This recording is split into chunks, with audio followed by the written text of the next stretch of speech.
All right, Shalom, Michael, Zahar, Spirit, Wind, Judah, of the GMS Mississippi Camp, giving our honor and glory to the Heavenly Father, Yahweh, Ba'ashem, Yahweh Shai, Ba'ashem, Chai, Kudash. I also want to give double honors to our apostles, great millstone who rule well, and peace and blessings to the house of David the elect. Our name is Zahar, Spirit, Wind, Judah. Today, I just want to go into a continuation of the lesson that I did recently about, servants and rulers, because that's the mindset the Most High is grooming us to be in, because that's the position that we're going to be in. And I just want to pull a few scriptures that expounded on, us being rulers and, the type of setup we had not only in the ancient world, but in the world to come. All right.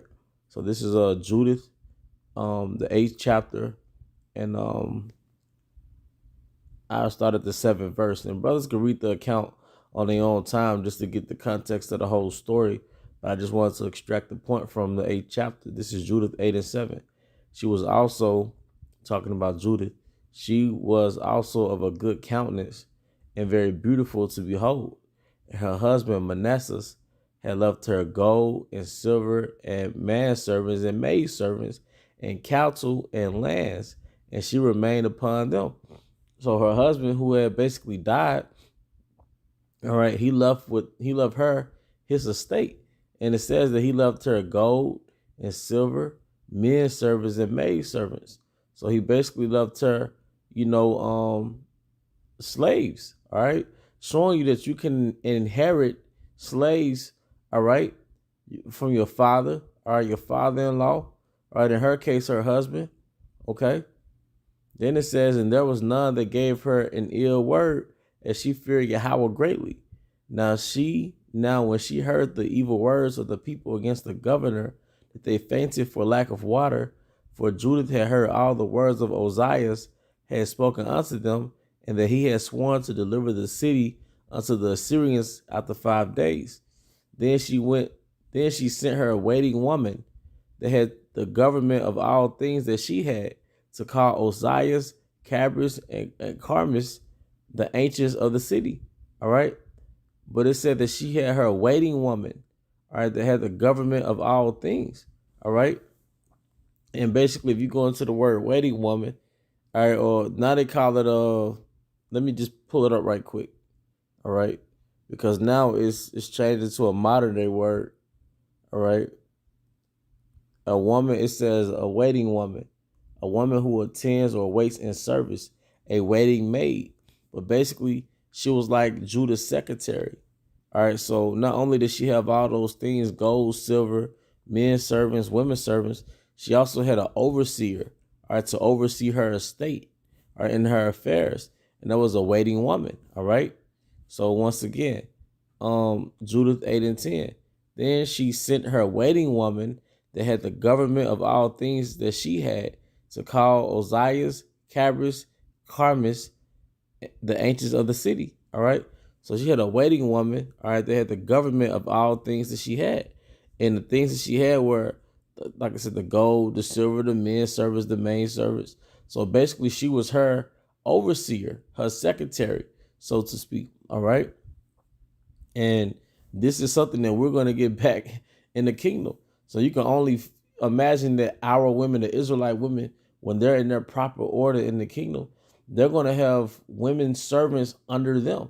And they're going to have waiting women, all right, to oversee their goods, to oversee their estate, all right? They're going to have that, right? And how much more are we going to have it, okay? So this is Psalms 2 and 8. It says, ask of me, and I shall give thee the heathen for thine inheritance, and the uttermost part of the earth for thy possession. All right, so the Most High said, ask of me, all right, and he will give us the heathen, starting with Yahushua, all right? Started with Yahushua, but we've been joint heirs. So we're going to inherit the earth and everything that's on the earth, including people. So just get used to that ruling class mentality where you will rule over people, where you will have people for your inheritance. You will have people for your inheritance.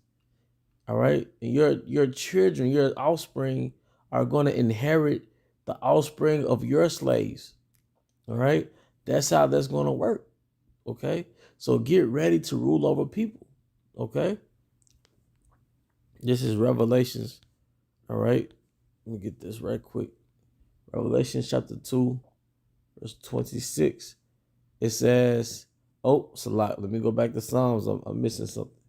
Psalms 2 and 8. Ask of me, and I shall give thee the heathen for thine inheritance, and the uttermost part of the earth for thy possession. Thou shalt break them with a rod of iron. Thou shalt dash them in pieces like a potter's vessel, because you break in your slaves. All right? That's how you break in a horse. You break in the land. You got to break the soil. You got to break an animal. Well, why are you breaking it? Because you're breaking it into submission. All right?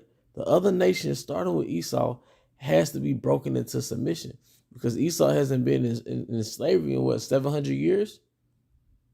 So it said, thou shalt break them with a rod of iron. That's not a metaphor. That's literal, okay? So be ready to be in a position of rulership, because our forefathers said, let me get this scripture that I've been getting lately. Sirach 33, all right? I think that's 33.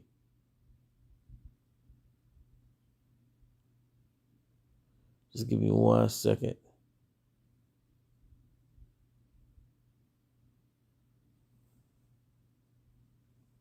All right, this is Sirach 33 and 26. A yoke and a collar do bow the neck, so are the tortures and torments for an evil servant. And your boy E, all right, your boy E is an evil servant, man. All right. So yeah, when it says that we're gonna then thou shalt break them with the rod of iron, that's gonna actually happen. Okay, it's gonna actually happen. All right. Then it tells you in Ezekiel the 39th chapter that we're gonna serve out men of employment, basically slaves, to stack the bodies up. All right, post World War III. Okay, when after Yahushua gets done subduing the other nations. All right, so we're gonna start our slaves then. Okay, so with that, let me just get this closing scripture. I believe it's going to be the closing scripture, Revelations 2 and 26. It says, and he that overcometh what? Babylon, man. Also, the implantation that's being planned for us, man. We overcome that by not partaking in it. And he that overcometh that keepeth my works unto the end, to him will I give power over the nations. All right, so we're going to rule. And it goes right into Psalms 2 and 8. Ask of me, and I shall give thee the heathen for thine inheritance, man. All right, to him will I give power over the nations. All right, we're going to get power. All right, meaning we're going to own land. We're going to own people. We're going to own the fatness of the things that comes on that land. And he shall rule them with the rod of iron. There you go again. As the vessels of a potter shall they be broken to shivers, even as I received of my father.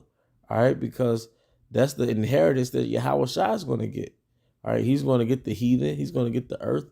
All right, and he's going to receive dominance over existence. But we're going to be joint heirs, Abba willing as us. We're going to be joint heirs with him. All right, but with that, I hope you brothers and sisters were edified. Once again, I want to give all honor and glory to Yahweh Ba'Shem Yahweh Shai Ba'Shem HaKadosh. Double honor to our apostles, great millstone rule well. Peace and blessings to the house of David the elect. Baba Baal, come out Shalom.